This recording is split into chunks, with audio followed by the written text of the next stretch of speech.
The moment he saw her standing at the end of the courthouse corridor, pale sunlight spilling through the tall windows, and resting on her face like a quiet accusation.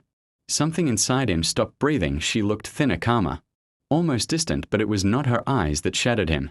It was the unmistakable curve beneath her coat, the gentle, undeniable rise of a life he did not know existed.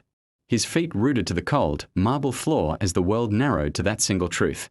She had come to end their marriage, and she was 7 months pregnant with his child. If you believe in kindness, in second chances, and in the idea that even broken hearts can still choose love, take a moment to like, comment, share, and subscribe to our channel. Gentle hearts, your support helps these stories reach others who might need hope today. He had imagined this day many times, but never like this in his mind. The divorce had always been a clean wound. Painful but precise, papers signed, names separated. Lives untangled. He had prepared himself for cold professionalism, for silence heavy with resentment, for the hollow relief that comes when something broken is finally declared finished. What he had not prepared for was the sudden collapse of his certainty.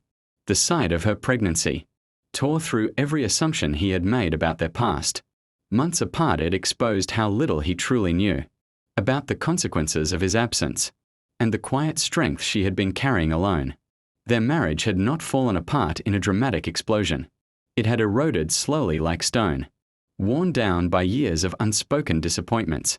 He had been ambitious, constantly chasing stability, promotions, the promise that tomorrow would finally be enough. She had been patient at first, then lonely, then invisible. Even when they sat together in the same room, there was a distance between them that felt wider than miles. He believed love could wait until life became easier. She learned that love suffocates when it is always postponed. When she finally left, it was not with shouting or tears. It was with a quiet efficiency that frightened him more than anger ever could. She packed only what she needed, leaving behind a house full of shared memories that suddenly felt like abandoned furniture. He told himself it was temporary, that space would heal them, that she would come back once things cooled down, but days turned into months, and silence replaced the arguments he once complained about. He mistook that silence for peace. Standing there now, watching her approach with measured steps, he felt the weight of his choices settle heavily on his chest. Her face held no triumph, no bitterness. There was only a tired grace, the kind that comes from enduring something alone for too long. The pregnancy was not a weapon, not a dramatic reveal meant to wound him. It was simply there, undeniable, as real as the steady rhythm of her breath. As they moved through the formal process, his mind replayed every missed call, every unanswered message. Every night he chose work or distraction over reconciliation. He remembered the last time he had seen her smile freely, before responsibility and neglect dimmed it. He realized then that, while he had been busy building a future he thought they would share, she had been surviving a present that did not include him. The days that followed were heavy with reflection. The divorce process, once a formality in his mind, became a mirror forcing him to confront who he had been and who he had failed to become. He learned quietly and painfully that she had discovered the pregnancy after leaving. That fear had gripped her first, followed by resolve. She chose not to tell him, not out of spite, but because she no longer trusted him to stay. She prepared herself to be both mother and father if she had to, drawing strength from a place she never knew existed within her. He began to see her not as the woman who left him, but as the woman who endured him. The realization humbled him. He felt shame for the nights she must have cried alone, for the appointments she attended without a hand to hold, for the life growing inside her without his awareness. Regret settled into him deeply, not as a sudden panic, but as a slow-burning truth that demanded responsibility. Change did not come easily or quickly. He did not rush in with grand promises or desperate pleas.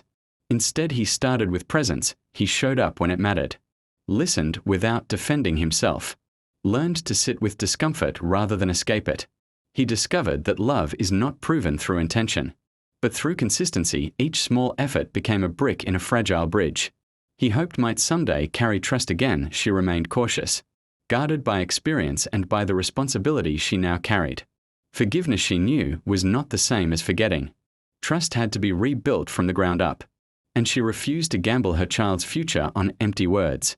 Yet slowly she allowed him closer, not as a husband but as a man willing to learn. As months passed, The impending arrival of the child transformed them both. He began to understand that fatherhood was not a title, granted at birth, but a role earned through sacrifice and humility. She began to see that people can change when faced with the consequences of their neglect. Though change does not erase the past, it only reshapes the future. When the child was finally born, the room filled with a quiet that no argument could ever reach. In that moment, the divorce papers, the bitterness, the loneliness, all seemed small compared to the fragile life they had created together. It was not a fairy tale reunion, not an instant restoration of what was lost. It was something more honest, a beginning built on truth. Rather than illusion, they did not rush back into marriage. They chose patience instead. They chose to co-parent with respect, to heal individually while supporting one another. Love, they learned, does not always return in the same form it once had. Sometimes it returns wiser, slower, and more resilient. Years later, when they looked back on that day in the courthouse, it no longer felt like the end of something beautiful. It felt like the painful birth of accountability, the moment when denial died and responsibility was born. The divorce had forced them to confront themselves, and the pregnancy had forced them to grow.